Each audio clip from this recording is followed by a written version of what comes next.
All right, good afternoon, class, and welcome to week number 9 of 7305, which is your foundations course.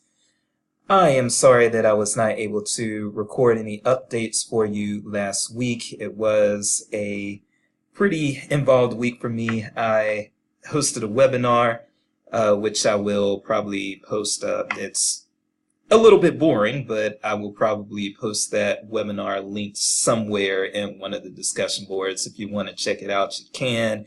If you don't, you don't have to. It is all good. But I did a webinar. I was at the Missouri Library Association conference and doing some other things. Also, just to be real with it, and this is going to be a quick little update as far as, or I should say an explanation as far as what was going on with the annotated bibliographies and why it took so long to get those back. So what I need to detail on that issue is that the annotated bibliographies are actually tougher to grade, believe it or not, than a typical paper. So it took me a long time to work through those annotated bibliographies. I have graded annotated bibliographies in the past. They were with undergraduate students, and they were, what should I say, they were shorter, significantly shorter. And I was not as hardcore with those undergrad students as far as trying to make sure that their citations were, I don't want to use the word perfect, but that these citations were overall largely accurate. And those were things that I needed to do with you all being in a grad level course. I did need to go ahead and try to make sure that what I was looking at and what you all were doing was as accurate as possible, because you are going to be, as you progress through the program, graded on accuracy of your works cited, among other things. One other piece that I need to mention as far as, and I'm sure it probably sounds like I'm giving excuses, but this is the absolute truth, and believe me, I spent a lot of time on those annotated bibliographies.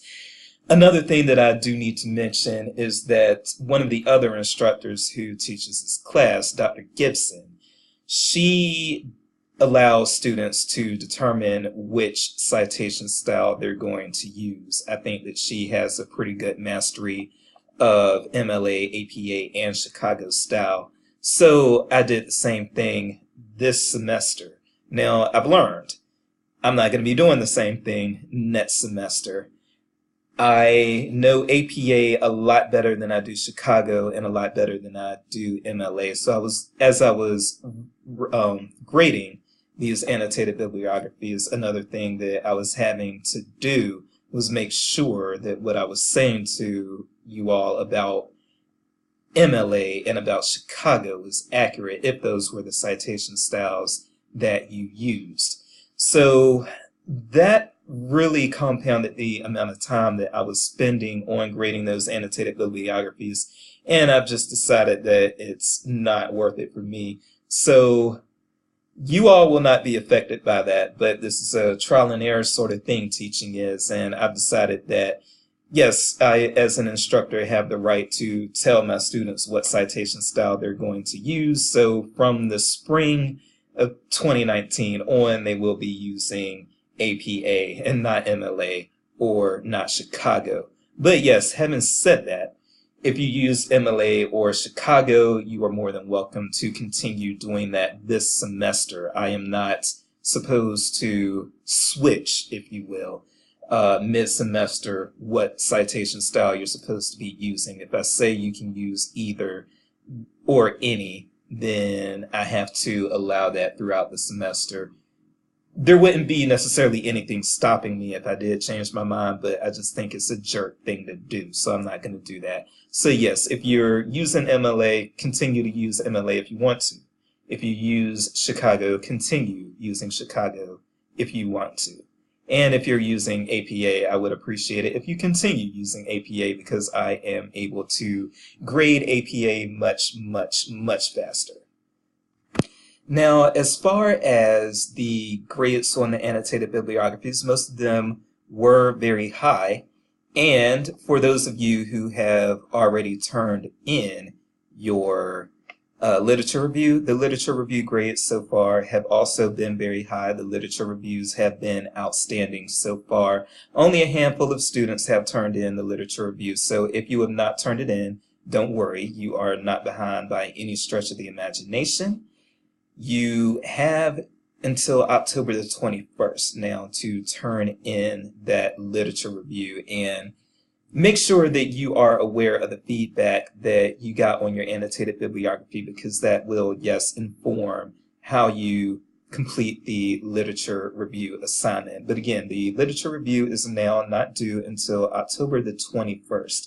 So you have time. You are more than welcome to turn the literature review in early, but you do not have to. For those of you who have already turned in your literature review and gotten it back, if you got a score that was less than a perfect score, you are allowed to make modifications and turn the assignment back in if you want.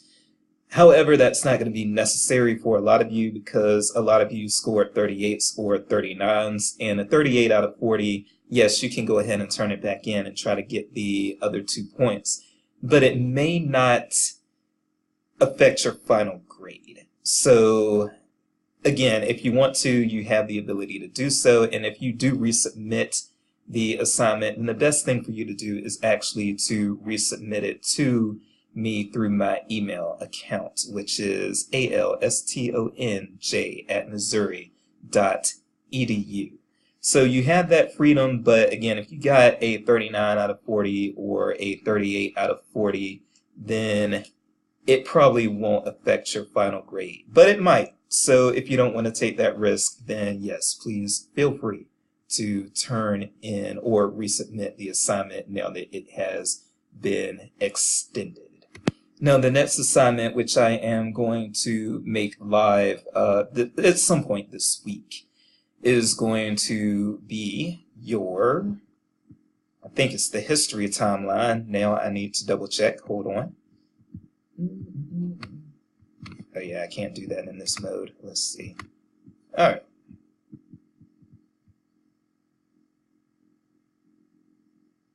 Yes. Okay, so assignment 4. I'm sorry, you all. I know this is kind of weird, and I should probably edit this out, but I'm not going to. Yes, the history timeline assignment is going to be the next thing that you all will be looking at, and that is going to be due on, let's see, I think it was November the 1st.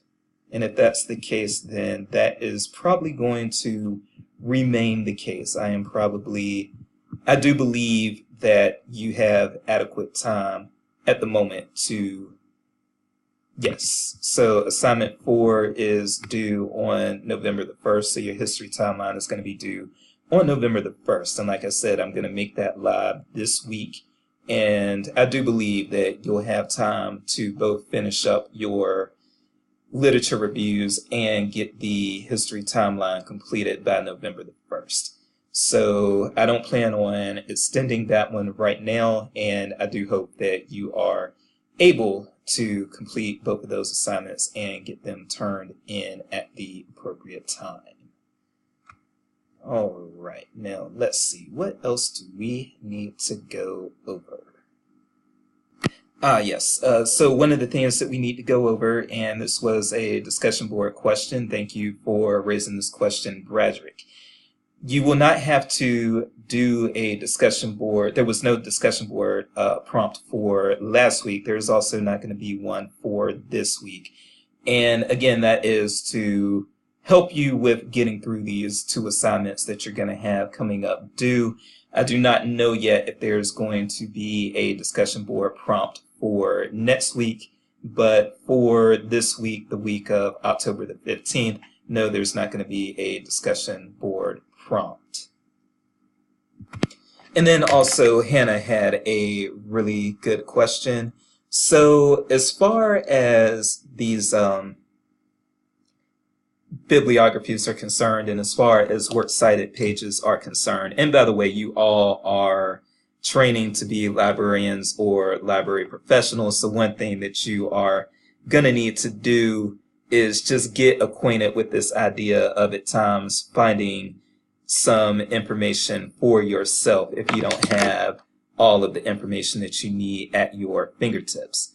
So, well, actually, you're going to have a lot of the information that you need at your fingertips in this society of hyper timelines with things being turned in, and the society that is so plugged onto online resources and things like that. So you might have the resources actually at your fingertips, but if you don't, then one thing that you may need to do, and this is going to be the case throughout graduate school, and this is going to be the case in your careers. So if you are missing some of the information that you need in order to make a proper citation, don't just assume that because it's not there right in front of you in whatever interface you're looking at, that it's not there at all. There are going to be times, and I had to do this with I did a master's thesis and I did a doctoral dissertation. I've had to do the same thing. So just know that I'm not making you do anything that I didn't have to do. But there are going to be times when you are going to need to go beyond the particular interface where you found an article or you found a book or you found a piece of information in order to get all of the information that you need for a proper citation. So especially if you find a journal article or a magazine article that is missing information, such as, well, if you find an entry for one of these articles and the record that you're looking at is missing volume and issue information, there we go, or it is missing, let's say, page numbers or something like that, then instead of just assuming that it's not there because you don't see it right away, one of the things that you're going to need to do probably is use another tool such as Google Scholar or use Journal Finder or one of these things in order to actually find the missing information. Now, there will be some times when that information is just not there. For instance, when you're citing web pages, you all have run into issues when you were trying to cite web pages and you couldn't figure out who authored the thing, and so you don't have an author record, and that's okay. You're going to also have books that don't have authors at times and things of that nature, and that's just how it is.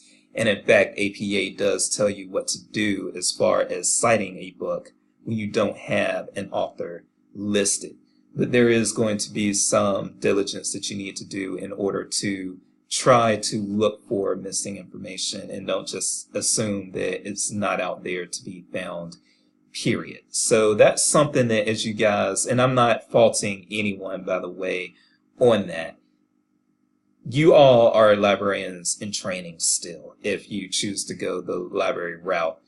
And so I don't expect you to know to do all the things that once you become a librarian, yes, you will be doing those things. But I assure you, yes, once you become a librarian, it's pretty much going to become ingrained in your mind that if you are looking to make a bibliographic record and you can't find specific details, you're going to get to the point where your mind is automatically going to search to find what is missing.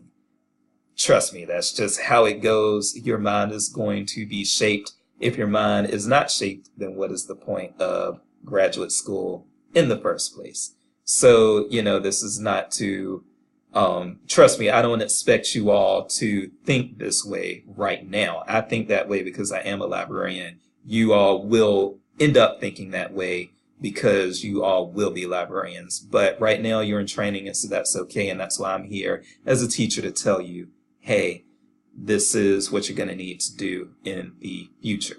So that is the house cleaning stuff, and I'm going to take about 5 minutes. So this is going to be a longer video. It's probably going to be 20 minutes or maybe a little over that. But, and I apologize for that, but you didn't hear from me last week. So, just pretend like it's 2 10-minute videos of Dr. Austin over the course of 2 weeks. Maybe that'll make it a little easier to digest. But I did just want to, as always, introduce you to something beyond your assigned readings to kind of get you all thinking out of the box and looking at where this field is going. So let's do that now. Okay, so what I wanted to share with you all this time around, as far as looking at something that's a little different and trying to get you all to think out of the box a little bit, you can find this article simply by Googling. This is actually from the Computers in Libraries trade publication, which you can find back issues of in EBSCO databases, and some databases offered by some other vendors.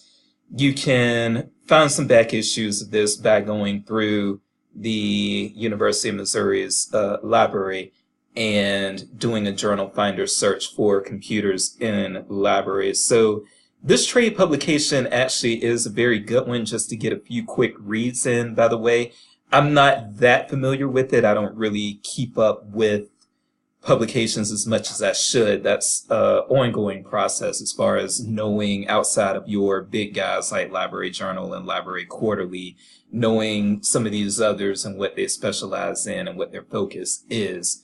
But Computers in Libraries, this is not a peer-reviewed publication to my knowledge. I believe this is just a trade publication.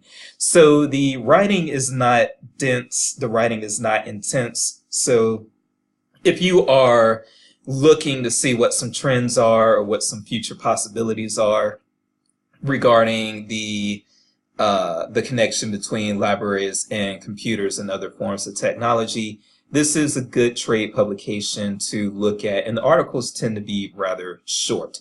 But this one you can find through Google, and the way you would find it through Google is www.infotoday.com/ the rest of this address here, or better yet, just Google libraries in the age of artificial intelligence and computers and libraries, and this should come up. And again, there is no paywall. So this is a very interesting article to kind of look at, and I hope you all will give it I hope you all will give it just a quick look if you have time. Now, the assigned readings are the ones that I really want you to focus on. So if you don't have the time, then don't worry about it. But for those of you who may have the time to look at an optional reading, one thing that I really felt was just interesting with this was just the angles that it's taking as far as how it feels that artificial intelligence is going to affect the future information landscape and is going to affect libraries in the future. And one thing that I do want to point out is that this article this is a thought piece, this is an opinion piece, but this opinion piece does seem to, the argument here is not that artificial intelligence is going to put libraries in danger. And I don't believe it is. And so I'm glad that I can agree with this writer, Ben Johnson. But there are still some very important things to kind of take note of here. One thing that I'm going to highlight here. So over time, these interactions will be less novel and more essential. And by these interactions, what's being discussed earlier in this paragraph is the using artificial intelligence in order to answer questions, in order to perform research, including actual scholarly research like quantitative and qualitative research. Artificial intelligence and its role in doing this is going to grow more and more according to how Ben sees our future here. And I do believe that based on what Ben is saying, Ben is probably right. I believe that the arguments that Ben makes here are credible. And I do think that, yes, as this information continues, as this technology continues to be more readily available and more integrated into our society, we are probably going to become more dependent on it, whether we like it or not. And this goes with some other technology that we use. I'll tell you, one thing that I thought I would never be dependent on as something that's essential to my life, but has turned out to be, is GPS technology. When I'm trying to drive around town, I'm actually new to Kansas City. I've only been here about 2 months, and I have to also travel to Columbia to do some of my CISL work. And I use that GPS everywhere I go. I used to be a guy who would just print out the directions from Google Maps, or before that it was MapQuest, or before that it might be that I was just having to rely on friends and family pre-internet the way it is. The internet's always been a thing since I've been driving, but back in the day when I first started driving, yes, the internet had just really come onto the playing field, and so you didn't have all these apps and things like Google Maps that were so nice. You didn't even have, well, yeah, you. I don't think MapQuest was really a thing when I first started driving. So I would have to do things like call up my friends, and not on a cell phone. I would actually call up my friends on landlines and try to get directions or see what else I needed to do in order to get where I was going. And now I don't think that I can make it without the GPS on my phone, except for the fact that I actually have a Garmin as a backup in my car, and I can use that when needed. But I've become dependent on Google. I've become dependent on apps, and I do think that as artificial intelligence becomes a bigger piece of our society, we will become more dependent on that as well. So there will come a time, I do believe, I agree with Ben here. So Ben says that after the artificial intelligence revolution, we will not read a library book to get information to inform a decision. Why would we, when a machine has already read all the books and is more skilled at analysis and decision making? We will not spend hours on library computers researching a question when artificial intelligence can do it for us in seconds, and we will certainly not go to a human librarian with an information need when AI is able to deliver a better answer in a fraction of the time. Now, that may be a little scary to some of you, and some of you are probably saying after I just read that, what's the point of me getting this degree? Well, keep reading. Right now, when we answer a problem, we often put data, numbers, search terms, whatever, into software, make analysis, and use the results to inform a decision. So we have a hybrid process right now wherein we use both our human minds and a computer. But soon it will be very natural to just state the problem and let the computer deliver the decision. Now, again, this probably seems a little threatening to you if you're getting this degree as a librarian, but again, keep reading. While libraries will certainly be changed by the artificial intelligence revolution and in ways that we can't imagine right now, it seems unlikely that they will cease to exist altogether. Indeed, public libraries and public universities may yet have a critical role to play during the artificial intelligence revolution. So today, mainstream artificial intelligences are dominated by priority software. I'm reading verbatim, by the way. So we've got Apple, we've got Microsoft, Google, and Facebook. They're in the game, and other major tech players have their own artificial intelligences, but they don't release what these artificial intelligences do or exactly how they work to the general public. These are proprietary softwares. Lord, I have some problems sometimes with getting these words out. Artificial intelligences are dominated by proprietary software, and they are not going to let us in on their trade secrets, more than likely. They may even patent these things. I don't know if these are patents or trade secrets, but either way, they are intellectual property, and these things are going to be highly guarded. But there are probably going to be some open access, this article goes on to argue, some open access or some free things that libraries put out there as far as artificial intelligence that will be available for those, especially for those who, they want to use artificial intelligence in ways that it's being used in the future, but they don't have the money to pay for some of these services that maybe Microsoft or Apple puts out. Or when it comes to Facebook or Google, maybe they just don't want to share that information. I think privacy, and by that information, I mean their own information, and I'm talking about the users. With Google and Facebook, you agree to give up some privacy and you agree to give up some ownership of things that you contribute in order to use those services. And with libraries, we do not do that. So there's still, and that's becoming important to people. People are really sketchy about these data hacks and these things that go on.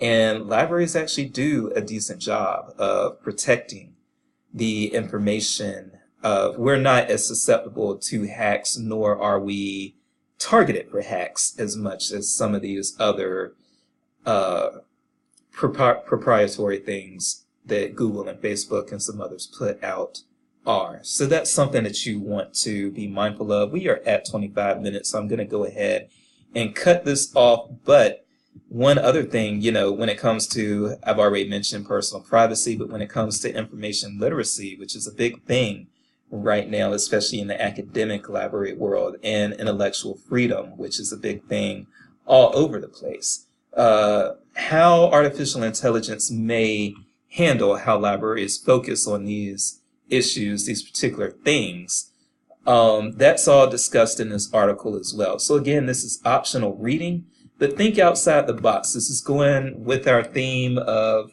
how, for this week, about how technologies and information and communication, how these things kind of, what is the word I'm looking for? Our topic for this week focuses on how communication technologies and things like that affect libraries, as well as how information technology affects libraries. And this is something that is coming for the future. I think a lot of the stuff that you're going to see in the readings will focus more on the history, although some future considerations will also be examined. But this is strictly the future right here that we are looking at with artificial intelligence. So this is a very good source to kind of get your mind going.